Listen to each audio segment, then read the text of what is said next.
लोग हैं ना, जिनकी वजह से कई बार जो हमारी नई पीढ़ी है उनको मिलावटी चीज़ जो मिलती है, नहीं कहना चाहता हूँ, बड़ा दुख होता है कहते हुए, पर इस कलयुग की कठिन सच्चाई है और कटु सत्य है कि कोई ऐसा था, उसने जो है उन ग्रंथों में से थोड़ा सा सार लिया, अपने मतलब के लिए उसको मोल्ड किया, मिलावट की, या फिर उसके पास वो कहीं ना कहीं ओल्डन संस्कृत की जानकारी ही नहीं थी, पूरा पूरा उन श्लोकों का निरूपण ही नहीं कर पाए। अब ये तो तब की बातें हैं ना ज़्यादातर, जब वो जो जैसे गीता प्रेस गोरखपुर जैसे जो मान्यता प्राप्त संस्थानों, फिर उसकी कहीं ना कहीं ट्रांसलेशन भी एक्यूरेट करनी शुरू की।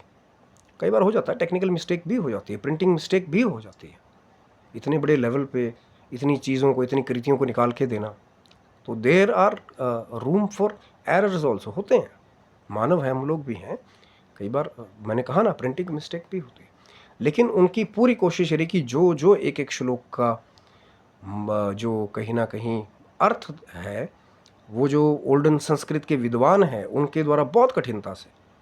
कि कोई ऐसा ना हो कि कल को हम इसका भी ग्रंथ पढ़ ले, उसका भी पढ़ ले, मान्यता प्राप्त है नहीं जी, ये तो मेरे गुरुजी ने दिया लिख करके, मेरे चाचा जी ने दिया लिख करके, या मेरी मौसी ऐसा बोलती हैं गांव से।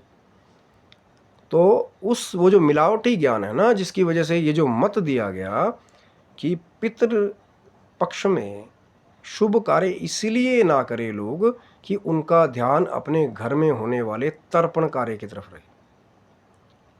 अब आप खुद सोचिए, अगर कि मैं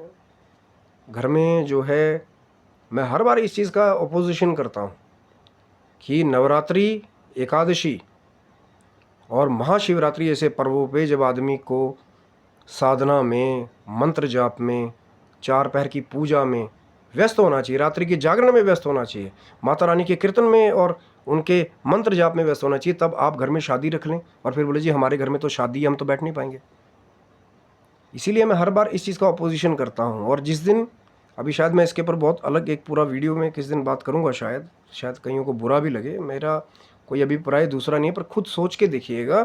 कि ये जो बात मैं कह रहा हूँ कि कहीं ना कहीं होता है कि नहीं। एकादशी के दिन, जिस दिन चावल वर्जित है, उस दिन लोग शादी ब्याहों के नाम पे भर भर के चावल खिला रहे होते हैं लोगों को। क्या वो दोषपूर्ण कार्य नहीं है? क्योंकि कई लोग तो ये भी कहते हैं कि घर में रखना भी वर्जित है, बड़े बड़े जब एकादशी के पर्व आते हैं, कई अब संतों का मत है। लेकिन हम क्या कर रहे हैं, बस कीजिए, हमने जी 4-5 हमारे ऐसे भाई बंधु हो गए कि बस हाथों पे रट लिया, अष्टम का चंद्रमा भी नहीं मिलाया लड़की लड़की का, बस रटा हुआ है कि भैया नवरात्रि में शादी, एकादशी में शादी, महाशिवरात्रि वाले दिन शादी, शुभ ही शुभ है। और